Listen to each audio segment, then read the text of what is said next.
Mind Your Farm Business on RealAgriculture.com is brought to you by RBC Royal Bank.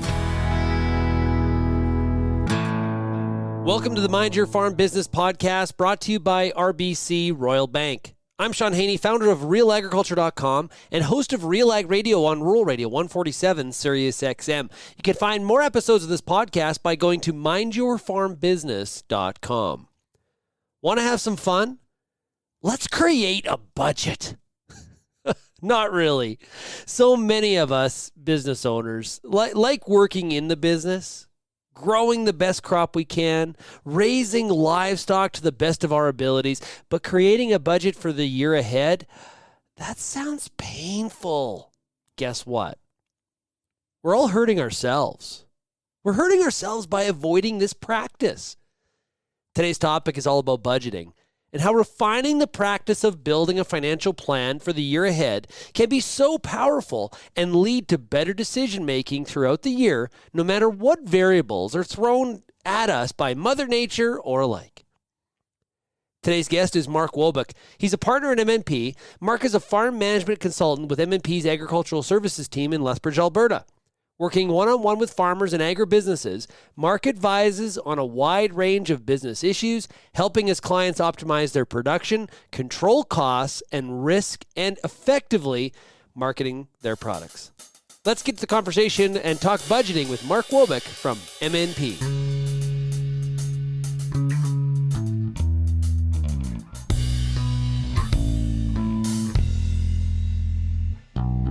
Hey, Mark, how you doing?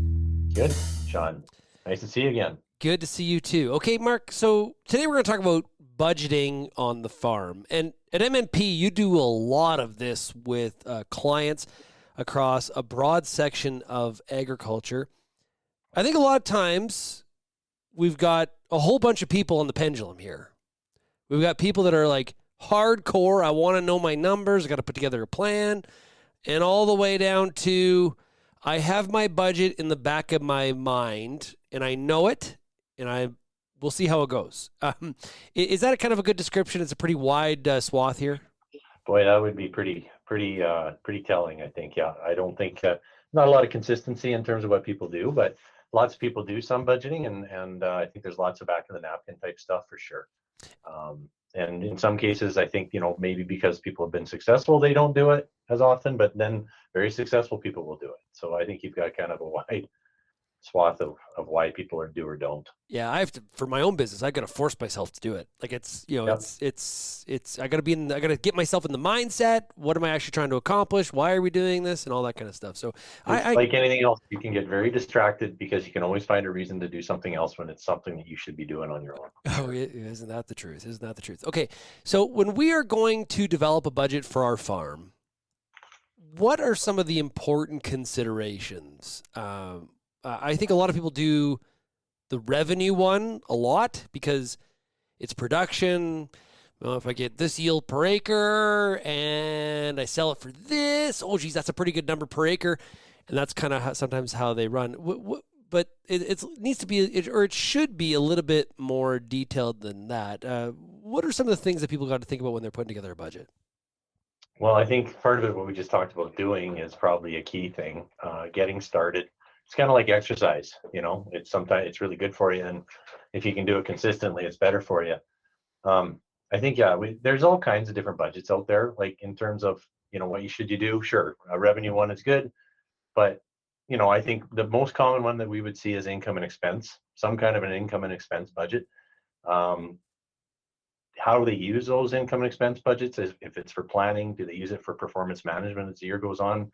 Not everybody does. Capital expenditure would probably be another good one that people should think about. So I think that, there's a number of things that you could do, but it really depends on what do you need from it, to decide what kind of budget it could be or what you should be doing.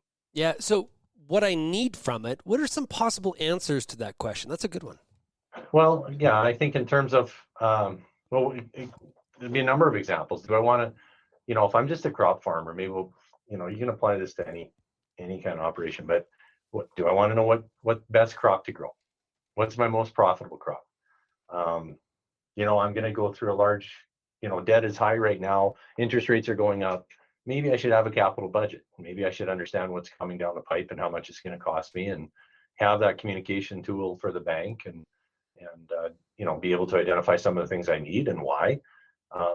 So yeah, there's a number of, again, it kind of depends on what you're doing. Our best guys kind of sort of do it all. They might do it on their own, or they may need help with certain pieces with us. But I'm forecasting next year, and I probably might go down a rabbit hole on this one, but I mean, I think looking at next year again, we've got record high costs of production when you do the numbers, and we've got good profitability if you grow a good crop, but there's a lot of risk there. So, yeah.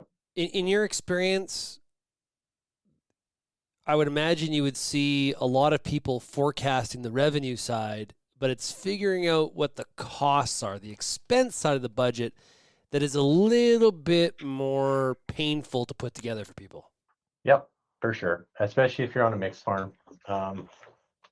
Whole farm is maybe easier to do a budget for. Like if you're just looking at, like if you have, depending where you're at, if you're in Southern Alberta and you got a feedlot and you got a crop farm, and maybe you have another operation or two, and you're trying to put that together, it's fairly easy and straightforward to put a revenue piece together. But to kind of tie it in on a whole farm becomes more challenging, because a lot of people either don't track fixed costs. They track the seed for chem, they'll track the feed and the vet.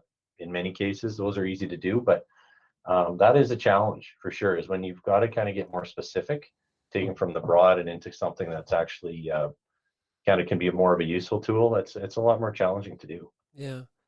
From the benefit side, because I've heard this from a number of farmers when we talk about this topic. You know what? It is what it is. You know what? I'm going to do the best I can, and however it works out, and I'll see that in my year-end statement. Why go? I got too much stuff to do. Why go through this whole process? So let's talk about that, the benefit of it. Well, I think, and that's a good segue, because I think you hit the nail on the head there. I've got my year-end statement, so that's all I need to do, something to that effect. Yep. So unfortunately, the year-end statement comes up to 18 months after the fact. So, it doesn't do a lot. It's a lagging indicator of how you've done. I think, if you look at budgets, and a good benefit is you can do it in near real time or in real time. So let's take post-harvest right now. What's the benefit of doing a post-harvest snapshot of your annual profitability on a crop operation? Well, I know where I am. Did I make money? Rather than waiting until next March or April to get that statement, and for either me to make decisions that I have to make during the winter, I really don't want to wait for that statement, nor does my banker. So there's a big benefit of doing some kind of a budget, whether it's a pro forma where you're looking at next year, or actually just a summary of how the year went this year, to either support what you're going to do and your budgeting plans for the rest, what you're planning for next year, or just even communicating it. Sorry. Yeah, you brought up a great point there. I think that this doesn't have to be static. No. Right? Because I think that's a barrier to getting started, where people are like, yeah, you know what? I would do it this weekend. I'll work on it. But stuff changes, like Mother 100%. Nature, the markets, fertilizer shoots up. And that's okay, because you can change it. It doesn't have to be written. You're not chiseling it into stone, so to speak. It's something that can be dynamic, and you alter it based on how the year is going. Like you said, post-harvest in that example. Well, we always said it should be a living, breathing document. So I think it kind of, with your comment there, goes to that. And if it is a living, breathing document, that means you're going to update it as you go. One and done can be okay. I mean, it's better than nothing. But I think the updating it, and it doesn't have to be hard. You can do a detailed update. You can look at, like, this time of the year on a crop operation, you would just say, okay, well, how did I do on yields? What's my average price? What's my seed for chem? That can be a pretty good indicator of what your result you could expect. The beautiful part of doing that, or doing it more often, is it gives you, every time you do it with a client, it's like, you know what, I didn't think about doing that. Okay, I'm going to work on that. Have you thought about pre-buying fertilizer?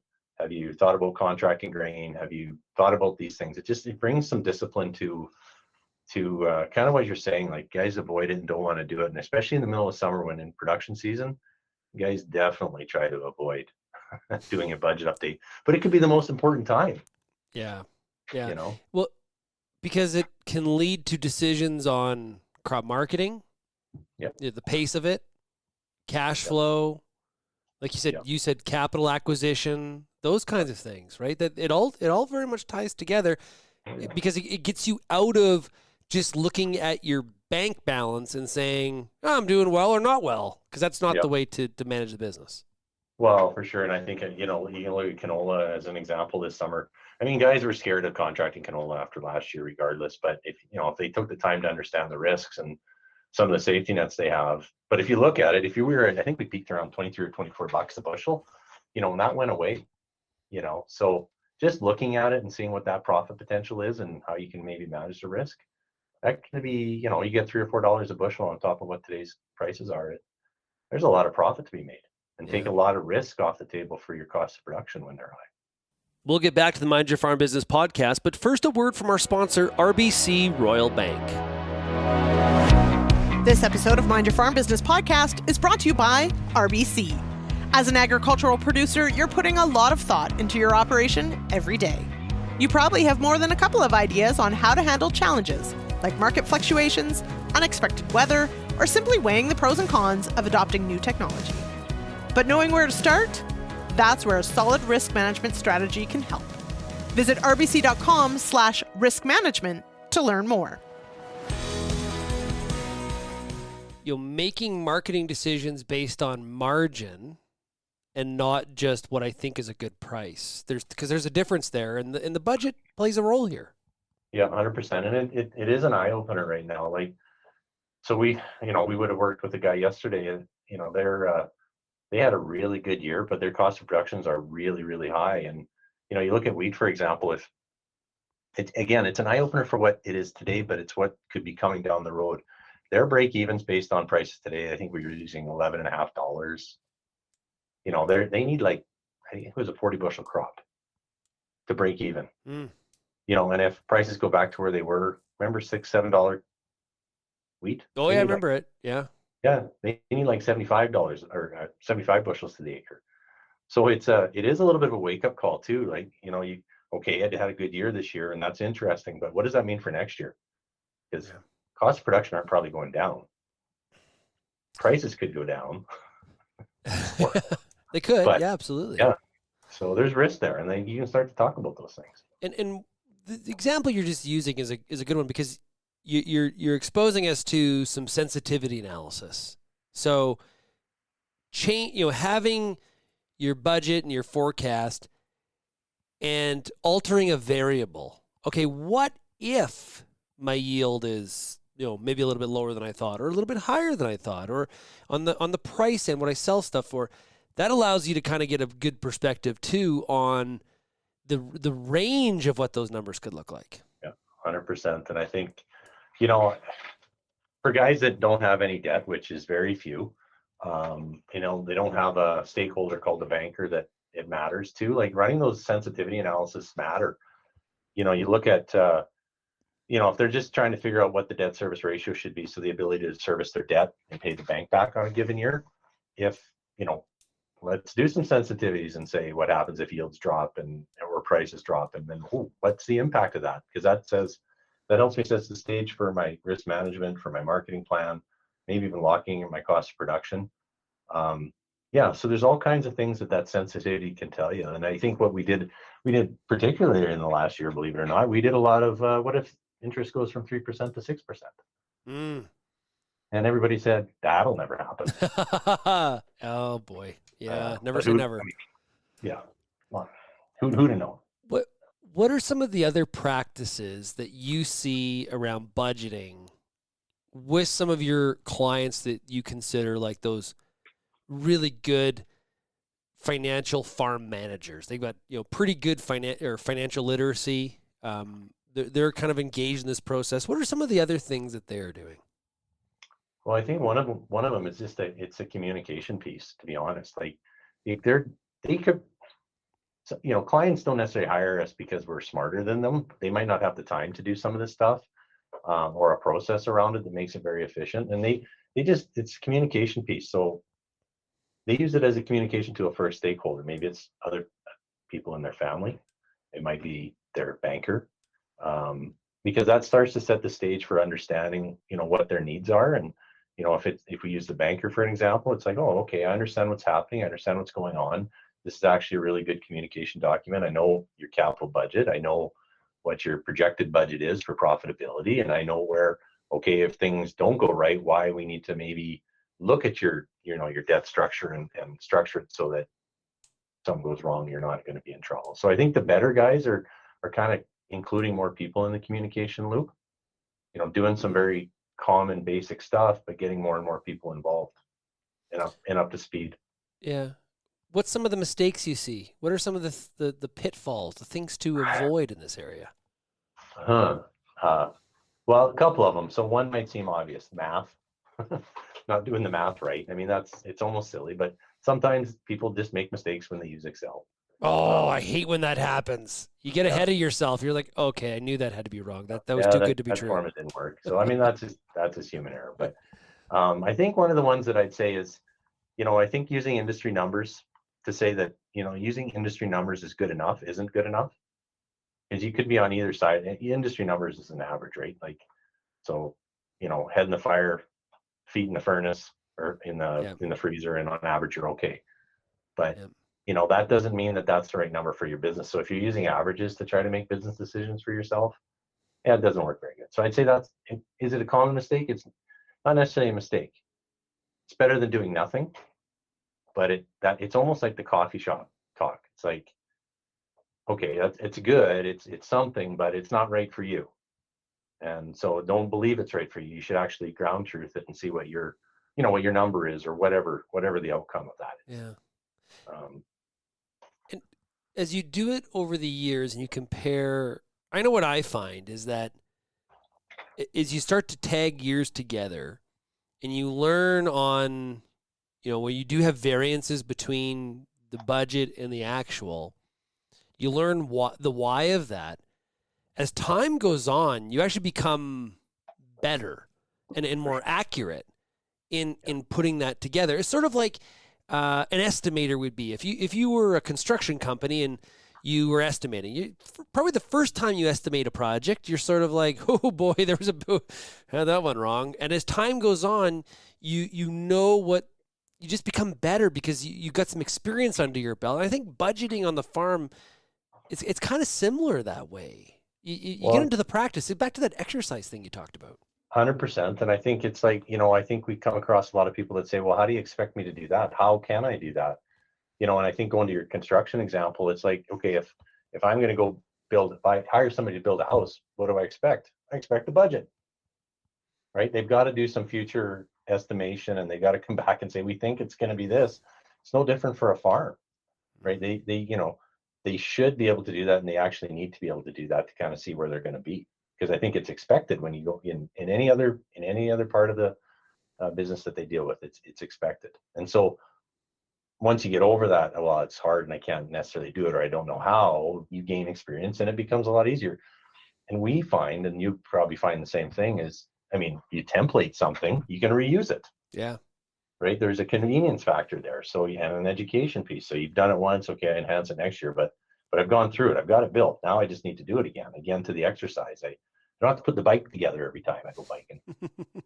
Right? The peloton's already assembled. I can go exercise now. Yeah, exactly. And I think an important component here too is because of what we've seen on the cost side. Costs have expanded. We've seen markets go up, so there's there's been revenue growth as well. There's risk that's attached to all of this. There always has been in agriculture, but the numbers feel like they're just getting bigger. If this is an area where you do struggle in financial literacy, and putting together a budget that is more than just those industry averages that you pull off some Google search, it's okay to ask for help. I think that's another part. Whether that's a friend that is maybe a mentor, your accountant, a financial farm advisor, like what you do. I think it's okay to just say, yeah, you know what, I just don't have the skill set to really do this the way it should be done. Yep. It's okay to do that. 100%. And I think the way ag is going, Like, no, farms are getting smaller. Life is not getting less complex. There's definitely not less regulations out there to deal with. So yeah, I think it's if I started 20 years ago, when I started, it was hard. It was hard to get people to convince to spend some money on some consulting or get some help.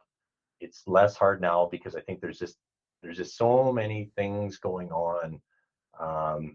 And farmers can't, it's always been that way. You can't, maybe it was always that way historically. They were everything, a mechanic to an accountant to the tax guy to the welder.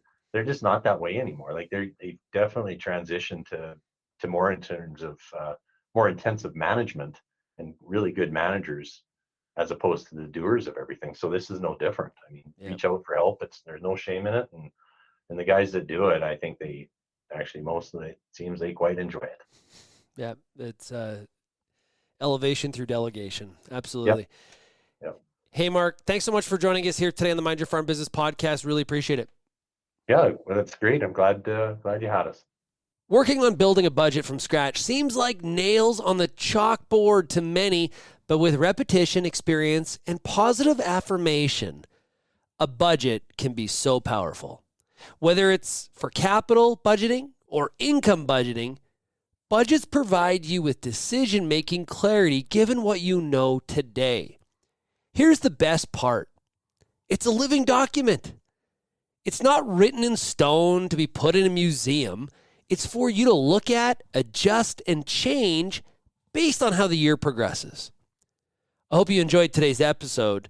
If you have any feedback or comments, please email me at shaney@realagriculture.com or call the Real Ag feedback line at 855-776-6147. You can find more episodes of Mind Your Farm Business by going to mindyourfarmbusiness.com. Thanks to RBC Rural Bank, and until next time, keep on minding your farm business.